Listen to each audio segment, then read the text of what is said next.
రక్షకుడును మన ప్రభునైన యేసుక్రీస్తు నామంలో మీ అందరికీ హృదయపూర్వక వందనాలు.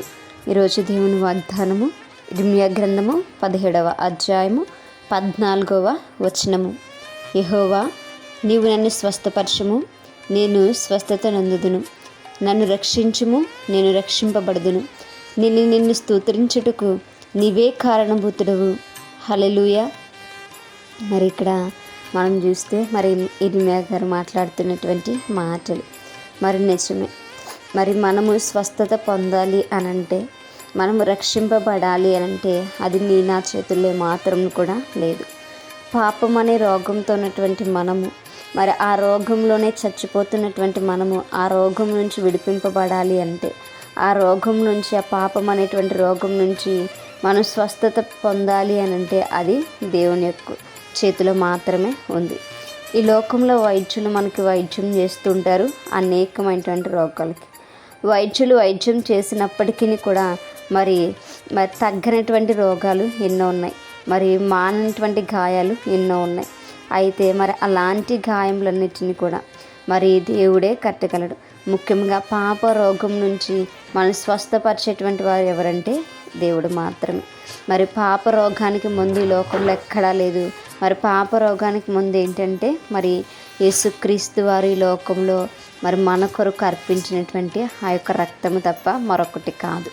కాబట్టి మనము ముందుగా పరిశుద్ధపరచబడాలి లేదా స్వస్థపరచబడాలి అనేటువంటి ఆలోచన మనకు ఉండాలి. మనం ఆ పాప రోగం నుంచి బయటికి రావాలి అనేటువంటి ఆలోచన మనకు ఉండాలి. మనము గనుక దేవుణ్ణి అడిగితే ఆయన యొక్క అమూల్యమైనటువంటి నిష్కలంకమైనటువంటి రక్తం చేత మనల్ని ఆయన స్వస్థపరచడానికి ఇష్టపడుతూ ఉన్నాడు. ఆయన మన కొరకే ఆ యొక్క రక్తంను కాచి ఉన్నారు కనుక, ఆయన పరమ వైద్యుడు కనుక ఆ యొక్క రక్తమును మన పైన చెల్లించి మనల్ని స్వస్థపరుస్తుంటాడు. మనం ఆ పాప గాయం నుంచి విడుదల అనేది పొందుతూ ఉంటాం. మరి మనం రక్షింపబడాలి అనన్నా అది కూడా దేవుని యొక్క చేతిలోనే ఉంది. మనము ఈ పాప రోగాన్ని ఎప్పుడైతే తొలగించుకుంటామో, ఎప్పుడైతే స్వస్థత పొందుతామో, అప్పుడు మనం నెమ్మదిగా రక్షణ వైపు అడుగులు వేస్తుంటాం. ఆయన రక్షకుడు అనేటువంటి విషయము మనం గ్రహించి మనము మారు మనసు పొందితే మనము రక్షింపబడినటువంటి వారం అవుతాం. ఆ రక్షణ కార్యము మనంతట మనకు కలగదు, కానీ దేవుడే మన హృదయంలో జరిగిస్తాడు. గనుక మనము దేవుణ్ణి అడగాలి, దేవా నన్ను రక్షించు అని. ఎందుకు రక్షింపబడాలి అని అంటే, మరి రక్షింపబడకపోతే మనం నరకానికి చేరుకుంటాం గనుక, ఆ నరకం అనేది బహు భయంకరమైనటువంటిది కనుక మనము రక్షింపబడాలి. ఆ రక్షణ మనకు దేవుడు ఉచితంగా ఇచ్చి ఉన్నాడు.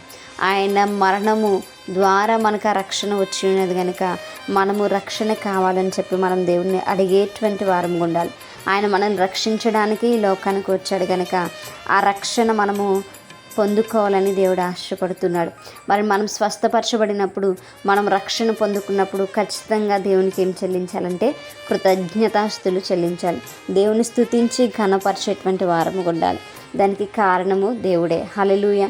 మరి ఎందుకంటే మనల్ని రక్షించిన వాడు ఆయన, మనల్ని పోషించేవాడు ఆయన, మనల్ని విమోచించినటువంటి వాడు, మనల్ని స్వస్థపరిచినటువంటి వాడు దేవుడు కనుక ఆయన చేసినటువంటి కార్యములను బట్టి మనం ఆయన్ని మరి సన్నుతించి స్తుతించేటువంటి వారము ఉండాలి. అనేకులకు సాక్ష్య రూపాన మనము ఆయన కోసం చెప్పేటువంటి వారము ఉండాలి. ఆయన నమ్ముకునేటువంటి జనులు ధన్యులు కనుక మనము ఆ యొక్క ధన్యులు లెక్కలో మనము కూడా చేర్చబడాలి. అంటే మనము జీవం కలిగినటువంటి దేవుని యొద్దకు రావాలని దేవుని యొక్క వాక్య భాగం సెలవిస్తుంది. అటువంటి కృప దేవుడు మనందరికీ కూడా దయచేయునుగాక. ఆమేన్. ప్రార్థించుకుందాం. పరిశుద్ధుడా, మహాగణుడా, గొప్పవాడా యేసయ్యా, మీకు వందనాలు. నిజమే ప్రభా, స్వస్థపరిచే దేవుడు, రక్షించే దేవుడు, మీకు స్తోత్రాలు. అయానతని నువ్వు చేసేటువంటి కార్యాలకే లెక్కలేని కృతజ్ఞతాస్తులు.